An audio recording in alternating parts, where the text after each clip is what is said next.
અહીં કોઈ એવી ઓફિસ નથી કે જમે ઉધાર નથી કે ચારણા સિલેક્ટ નથી. પેલો ભાઈ 2000 આપી જાય તો બેન મને કહ્યું કે 2000 આપી પાછા આપી દે. પછી એના નામે બેંકમાં મૂક્યા. તો અહીં કોણ હાથે? અહીં તો આ ટેપ રેકર્ડ એકલો ખર્ચ, બીજો કોઈ ખર્ચ નહીં ને. કારણ કે દીવા તો બધા હું અને ઘરના કરે. રોજ એમને તો સત્સંગ થાય ને એમના દીવા બીવા બધા ખર્ચા જ એમના ને. અમને તો દીવા એમને તો ટેપોનો ખર્ચ એ તો એને મેરે લોકો એને મેરે ભાવનાથી આપી જાય.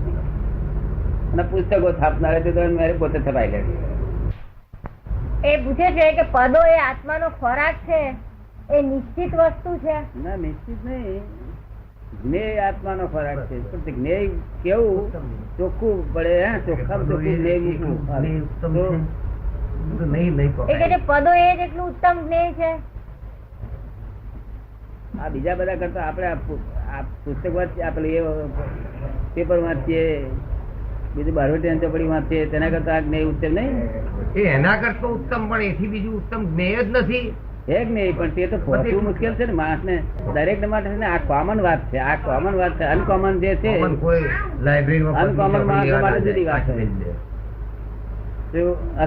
અસામાન્ય માણસ માટે વાત જુદી હોય, પણ કોમન માટે જોઈએ. અત્યાર સુધી તમને હું મનોભી છે શંકા પડી બધા. હા, તે હું તમને પાડું, જ્ઞાની પુરુષ પાડે તારે શંકા પડે. અને શંકા પડે એટલે જે ભૂત કહી ગયું, શંકાનો કીડો એ જુદું ફરી હાલતા રે. તને શંકા પડી ને જરા, આ જગત કોને બનાવ્યું છે? હશે કોઈ શક્તિ એવી? રિસ્પોન્સિબલ હેડ છે બધા. રિસ્પોન્સિબલ માણસો શું કે છે? એમણે જ બનાવ્યું છે, બધા એવું જ કે છે ને. બધા બ્રહ્મા વિષ્ણુ ને મહેશ જ બનાવ્યું છે એવું જ કે છે. અને એમના ઉપરી કોઈ છે? બ્રહ્મા વિષ્ણુ મહેશ નામ એ જ એમના ઉપરી. એમનો કોઈ ઉપરી નહીં? એમનો ઉપરી કોણ હોય? એમનો ઉપરી કોણ હોય? આના યમરાજા એમના ઉપરી નહીં? આ જમરા આવે છે તે યમરાજા એ તો આપણા ઉપરી કહેવાય. એ તો આપણા ઉપરી કહેવાય કે ભાઈ એ બ્રહ્મા વિષ્ણુ મહેશ જેનું નામ પડ્યું એનો નાસ્તો ખરો ને, એમના ઉપરી ખરા ને. બ્રહ્મા વિષ્ણુ મહેશ નામ ગપ ગપ ચલાવી લેવાય. લોકોની વાતો સાંભળી ગપ ગપ રિસ્પોન્સિબલ જે માણસો નથી એની વાત સાંભળી ગપ ગપ ચલાવી લેવાય. પાયા વિનાની માહિતી મનાય જ નહીં ને. ત્યાં છે પાયા વિનાની માહિતી મરાય જ નહીં. પાયા વિનાની માહિતી શું કહે? અને પાયા વગર તો મકાન જ બધો નહીં ને. ફાઉન્ડેશન પહેલો જ જોઈએ. પાયા વગર મકાન ના બધે ને. ફાઉન્ડેશન જોઈએ. તમે સિનેમા ફાઉન્ડેશન નાખ્યા હતા ને મોટા મોટા. તને વાત ગમે છે? કંટાળો આવે છે? આવું ચર્ચા થાય તો મજા આવે, પછી ના મજા આવે. આવી ચર્ચા થાય તો મજા આવે, પછી ના મજા આવે. ચર્ચા થાય મજા આવે, પછી પછી શું થઈ જાય? પછી તો આ બધું ધૂન ધૂન ચાલે એટલે ઠીક છે. પછી આ ધૂન ધૂન ચાલે એટલે બધું ઠીક છે.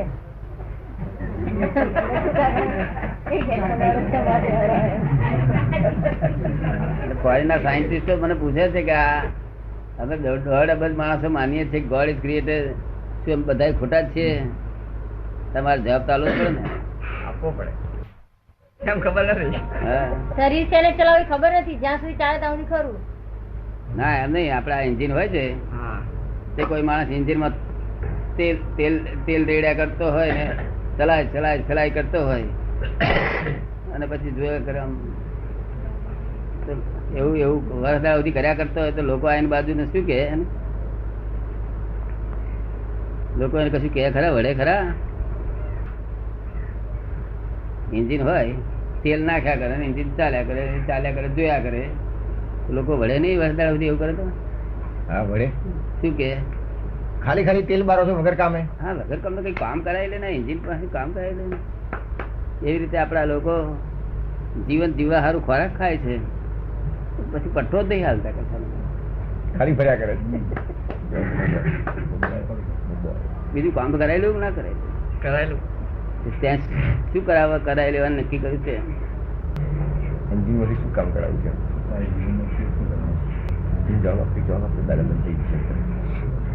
ચાલુ રાખો. કઈ સદગતિ થાય, મોક્ષ થાય એટલા માટે પટ્ટો આપવાનો. શું કહ્યું? તેના માટે પટ્ટો આપવાનો. જીવન જીવીને કામ કાઢી દેવાનું. તને સમજાયું? જે પટ્ટો આપીએ ચાલે કે ના ચાલે? ચાલે. પછી પેલો હલર હલરે ચાલે. હા, પટ્ટો ના આપે ને એમને ચલાય ચલાય કરે તેવું આ લોકો ખાય છે. જીવન જીવવા સારું ખાય છે, અને આપડે કઈ જીવન છે ને સારું જીવ થાય એ કઈ મને ખબર નથી. છોકરાના કારખાના માટે છે એટલે છોકરાના કારખાના તે સ્વાભાવિક છે. એમાં ત્યાં શું, એમાં શું દાડો કર્યો? છોકરા થયા જ કરે પહેણા એટલે કૂતરાને છોકરા થયા કરે વગર ભણેલા જ થાય છોકરા થાય. છોકરા કઈ ભણેલા? આ કૂતરા કઈ ભણેલા? એમને છોકરા થતા જ નહીં થતા? કેમ બોલતા ને? એમને લગ્ન બગન કરેલું હોય વાઈફ તો ખરી ને એમને?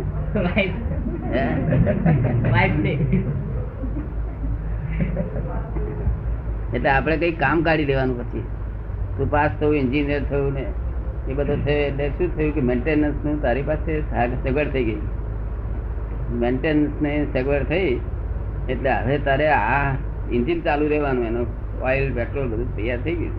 હવે આ એન્જિન પાસે શું કામ કરાયેલું છે એ આપણું હેતુ. હેતુ હોવો જોઈએ ને. ત્યાં સારું જીવો છે ને હેતુ હોવો જ નહીં. લોકો કહે છે ખાવા માટે જીવીએ છીએ. એટલે અમે ખાવા માટે જીવીએ? જીવવા માટે ખાવાનું છે કે ખાવા માટે જીવીએ? શેના માટે ખાવા? જીવવા સારું ખાવાનું છે, ખાવા માટે જીવવાનું છે? જીવવા માટે ખાવાનું.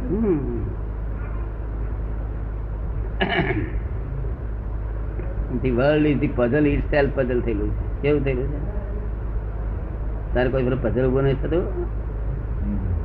મુશ્કેલી થાય છે તો સીધું સોલ્યુશન કરું છું. પ્રયત્ન કરવા પડે જે દિશામાં થાય તે રીતે. પ્રયત્ન કરવા પડે જે દિશામાં થાય. વિચારનું ગૂંચરું જ ખાલી. એ મનની સ્થિતિ છે. સમજાય છે ને? હવે આ જે બધી છે એ મન, વચન ને કાયા એ ઇફેક્ટિવ છે. કેવી છે? અસરકારક છે. ઇફેક્ટિવ. ઇફેક્ટિવ એટલે સમજે ને? હવે એ જન્મથી જ ઇફેક્ટિવ છે. ફોરેન વાળાને કહું છું કે જન્મથી ઇફેક્ટિવ છે. તેના પુરાવા આપવું પડે. તો એ કબૂલ કરે છે કે આ જન્મથી ઇફેક્ટિવ છે. ઇફેક્ટ થાય કેવી રીતે? પહેલા કોઝિસ હોવા જોઈએ ને. શું કહ્યું? પેલા કઈ કારણ હોવા જોઈએ. હા, કોઝિસ ના કારણ વગર તો બને જ નહીં. તારે એમની મતી પહોંચે છે. એટલે હું એને કહું છું causes and effect, effect and causes. શું કહ્યું? Causes and effect, effect and causes, causes and effect, effect and causes ચાલ્યા જ કરે છે. એ સમજી જાય છે.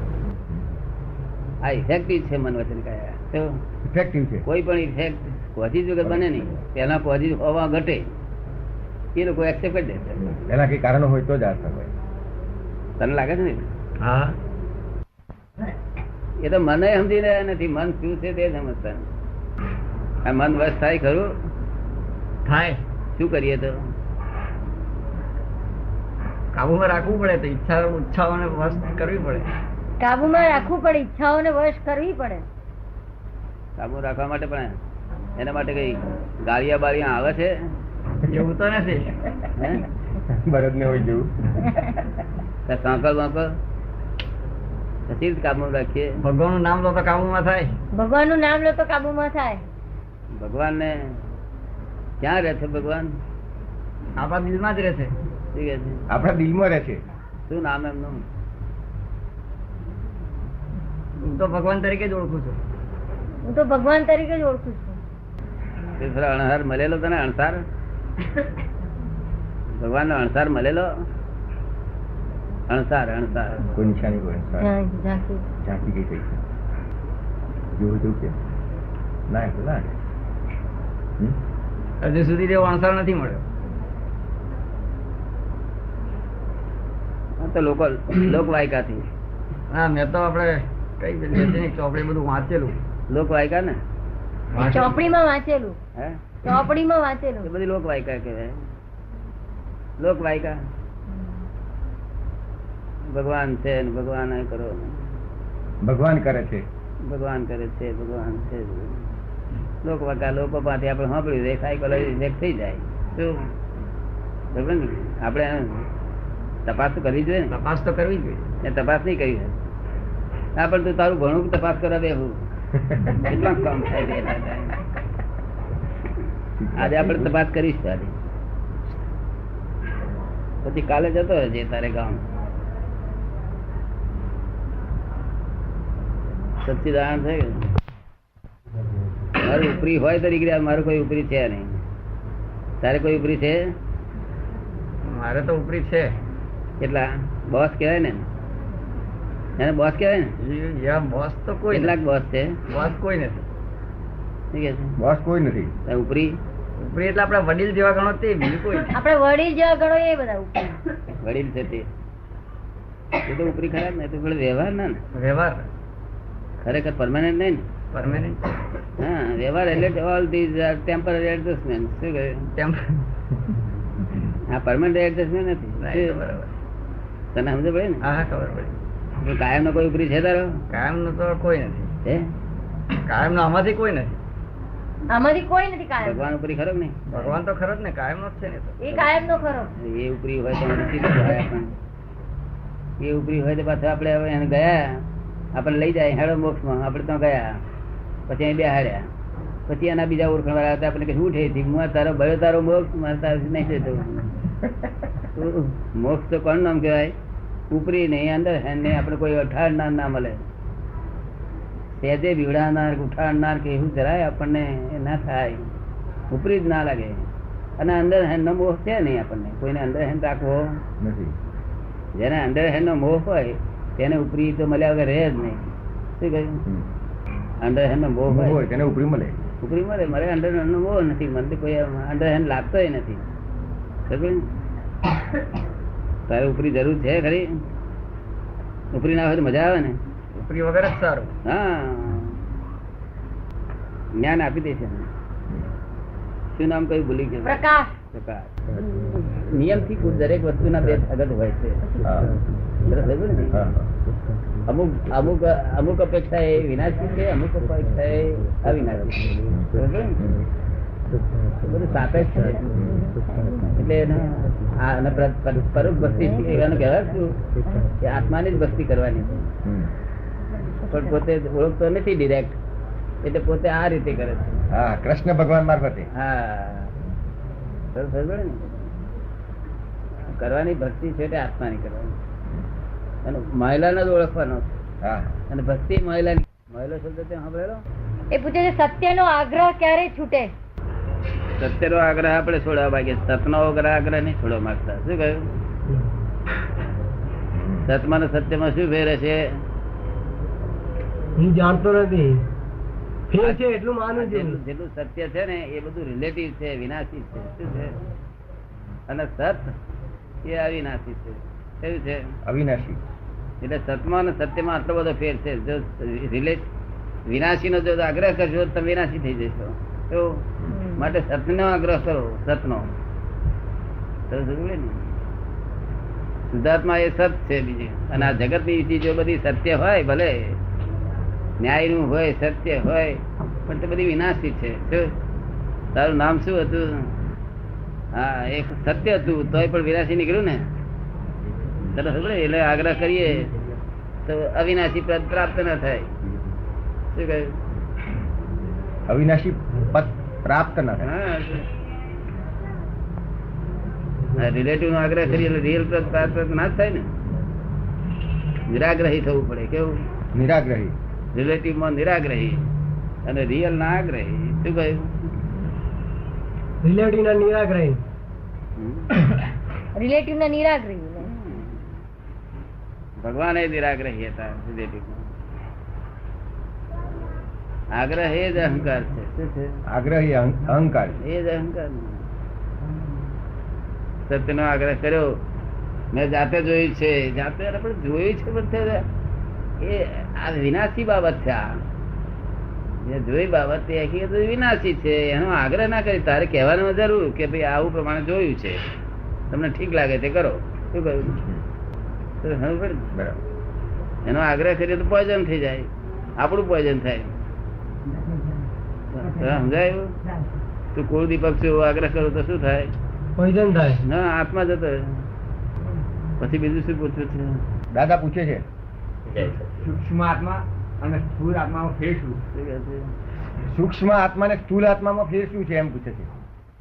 એવું છે સૂક્ષ્મ આત્મા સ્થૂળ આત્મા એવું તો આત્માના વિભાગ જ નથી હોતા.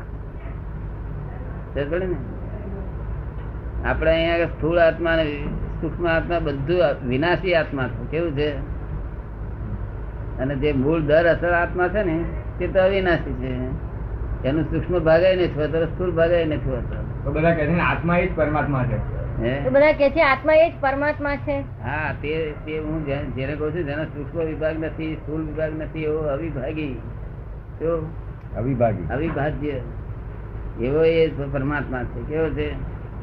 અને તમે વિભાજ્ય થાય એવી સ્થૂળ સૂક્ષ્મ આત્માની વાત કરો છો. કેવું? તમે કયા આત્માની વાત કરો છો? વિભાજન થાય એનું. કે આ સ્થૂળ, આ સૂક્ષ્મ, સમજ પડે ને? એ બધું વિનાશી છે. એ છે તે મિકેનિકલ આત્મા છે. કેવું છે? લૌકિક. અને તે પાછું અવાજ જવા દઈએ તો જ ચાલે એ આત્મા. રહી તો પછી બંધ કરી દઈએ ને ઉડી જાય. અને ખરો આત્મા તો મરતો જ નથી. એ પ્રતિષ્ઠિત આત્મા છે. એ પ્રતિષ્ઠિત આત્મા. જે એને જાય આપણે છે. પ્રતિષ્ઠિત. જે જાય છે આવે. એટલે બે જાતના આત્મા. એક વ્યવહારમાં માનેલો લોકો હું જ છું. એ વ્યવહાર આત્મા કહેવાય. શું કહેવાય?